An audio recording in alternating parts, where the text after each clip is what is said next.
فرمائی ہیں، لسان نبوت سے ارشاد نبوی صلی اللہ علیہ وسلم ہے، للصائم فرحتان، روزہ دار کو دو خوشیاں ملتی ہیں، یعنی بے مثال خوشیاں ملتی ہیں، فرحت عند فطرہ و فرحت عند لقاء ربی۔ پہلی خوشی روزہ دار کو افطار کے وقت ملتی ہے، اور دوسری خوشی اللہ تبارک و تعالی روز محشر اپنی ملاقات کے وقت عطا فرمائیں گے۔ پہلی خوشی حضور علیہ السلام نے فرمایا کہ جب بندہ افطار کرتا ہے تو افطار کے وقت انسان کو ایک طبعی اور فطری ایک خوشی ملتی ہے، اس خوشی کا کوئی ٹھکانہ نہیں ہے۔ دراصل بات یہ ہے کہ جب بندہ کوئی ایک اہم کام سر انجام دیتا ہے یا کسی اہم مشن کو پائے تکمیل تک پہنچاتا ہے اور اپنے مشن پر اپنے مقصد میں 100% کامیابی حاصل کرتا ہے تو اسے ایک طبعی اور فطری خوشی حاصل ہوتی ہے۔ تو یہ روزہ بھی چونکہ ایک اہم ترین عبادت ہے، بلکہ غیر مسلم مصنفین نے اس بات کا اقرار کیا ہے۔ وہ کہتے ہیں کہ جو لوگ یہ کہتے ہیں کہ اسلام آسان اور سہل ترین مذہب ہے، وہ شاید کسی غلط فہمی کے اندر مبتلا ہے، کیونکہ دین اسلام میں ایک عبادت ہے کہ جس میں ایک عمل روزہ بھی ہے۔ روزے میں صرف اور صرف اپنے آپ کو گناہوں سے نہیں بچانا ہوتا، بلکہ گناہوں سے بچانے کے ساتھ ساتھ انسان کو کھانے پینے سے اور خواہشات نفسانی سے بھی باز رکھنا پڑتا ہے۔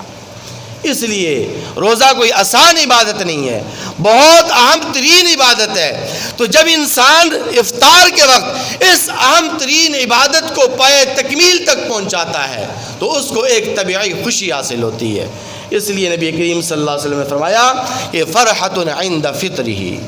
یہ ایک خوشی روزہ دار کو افطار کے وقت حاصل ہوتی ہے۔ اس خوشی کا دوسرا پہلو آپ یوں بھی سمجھ لیں کہ جب بندہ افطار کے وقت دسترخوان کے اوپر مختلف قسم کی نعمتوں کو دیکھتا ہے تو اس کا دل باغ باغ ہو جاتا ہے۔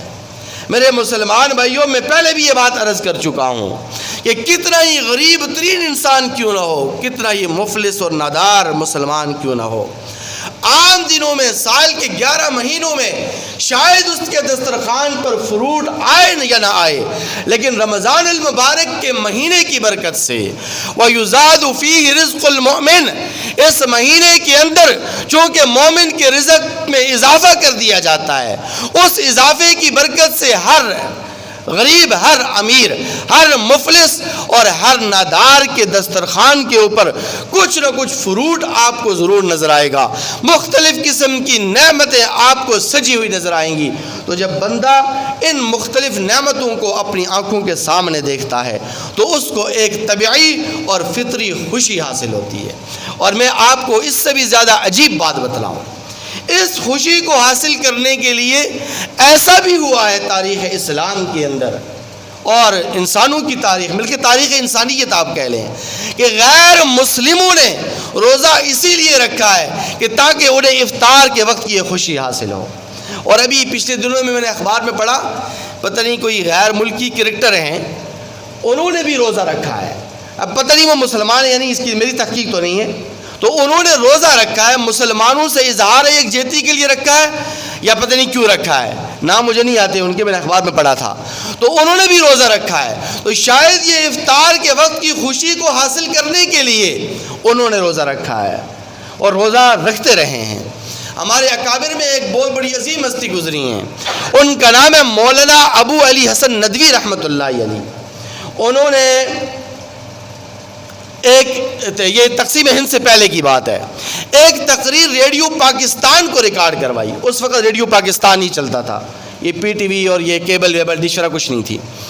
تو ریڈیو پاکستان کو انہوں نے رمضان المبارک کے عنوان پر ایک تقریر ریکارڈ کروائی، اس میں انہوں نے رمضان المبارک کے فضائل بتلائے، رمضان المبارک کے فوائد و ثمرات بتلائے، رمضان المبارک کی رحمتیں، برکتیں، فضیلتیں، سعادتیں بیان فرمائیں۔ پاکستان آگے، پاکستان میں وہ کوئٹہ کے اندر تشریف لائے تو وہاں ایک سینئر ترین افسر نے ان کی دعوت افطار کا اہتمام کیا، یعنی افطار پارٹی جسے کہتے ہیں، افطار پارٹی کا اس نے اہتمام کیا۔ انہوں نے یہ سمجھا کہ یہ مسلمان ہوگا، مسلمان افسر ہوگا، تب بھی تو اس نے افطار پارٹی کا اہتمام کیا ہے، کیونکہ مسلمان افطار پارٹی کرتے ہیں اور مسلمان افطار کرتے ہیں۔ یہ چلے گئے، تشریف لے گئے اور افطار پارٹی میں نے شرکت کی۔ جب افطار پارٹی اختتام کو پہنچی تو اس سینئر افسر نے مولانا ابو علی حسن ندوی رحمۃ اللہ علیہ سے کہا کہ جناب والا میں نے آپ کی تقریر سنی جو آپ نے ریڈیو پاکستان کو ریکارڈ کروائی، بڑی اچھی تقریر آپ نے کی، بڑی جامع تقریر آپ نے کی، آپ کی تقریر بے مثال تھی، لیکن ایک چیز آپ سے رہ گئی، ایک چیز آپ سے مس ہو گئی ہے۔ تو انہوں نے پوچھا بھائی وہ کون سی چیز؟ کہا کہ آپ نے رمضان المبارک کے سارے فضائل بتلائے ہیں، رمضان المبارک کے تمام فوائد و ثمرات آپ نے بتلائے ہیں، لیکن یہ جو افطار کے وقت، افطاری کے وقت دسترخوان کی سجاوٹ کو دیکھ کر انسان کو جو طبیعی اور فطری خوشی حاصل ہوتی ہے، اس خوشی کا تذکرہ آپ نے نہیں کیا ہے۔ پھر اس نے راز سے پردہ اٹھایا، اس نے کہا کہ میں مسلمان نہیں ہوں، میں ایک غیر مسلم ہوں۔ میں مسلمان سارے بولیں نہیں ہوں، میں ایک غیر مسلم ہوں، لیکن میں روزانہ دن کو بھوکا پیاسا رہ کر اس افطار کا اہتمام کرتا ہوں تاکہ افطار کے وقت یہ خوشی مجھے حاصل ہو۔ وہاں میرے محبوب پیغمبر صلی اللہ علیہ وسلم جو جملہ آپ نے آج سے 1450 سال پہلے بیان فرمایا، وہ آج تک اس کی صداقت کی صدائیں آج تک گونج رہی ہیں، اور آپ کے لسان نبوت سے نکلی ہوئی بات نہ غلط ہو سکتی ہے، نہ ہی مبالغہ آرائی پر مبنی ہو سکتی ہے۔ اسی لیے تو آقا علیہ السلام نے فرمایا یہ فرحۃ عند فطرہ، کہ روزہ دار کو دو خوشیاں حاصل ہوتی ہیں، ایک خوشی اسے افطار کے وقت حاصل ہوتی ہے، اور دوسری خوشی بیان فرمائی کہ وہ فرحۃ عند لقاء ربہ، دوسری خوشی روزہ دار کو اس وقت حاصل ہوگی کہ جب روزہ دار روز محشر اپنے رب سے ملاقات کرے گا، اور رب اس روزہ دار سے کہے گا کہ اے میرے بندے،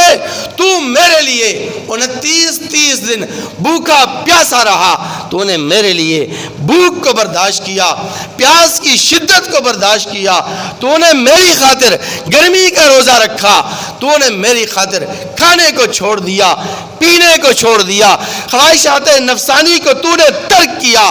آ میرے بندے میں تجھے اس کی جزا دوں گا۔ یا ربا کیا جزا دے گا؟ اللہ فرمائیں گے الصوم لی وانا اجزی بہ، کہ روزہ تو نے میرے لیے رکھا تھا، اب میں ہی تجھے جزا دوں گا، اور جب میں کسی کو جزا دیتا ہوں تو اپنی شان کے مطابق جزا دیتا ہوں۔ تو روز محشر جب اللہ تبارک و تعالی روزہ دار کو اپنی شان کے مطابق جزائے خیر نصیب فرمائیں گے، تو اس وقت بھی اس کی خوشی کا کوئی ٹھکانہ نہیں ہوگا۔ اللہ تعالی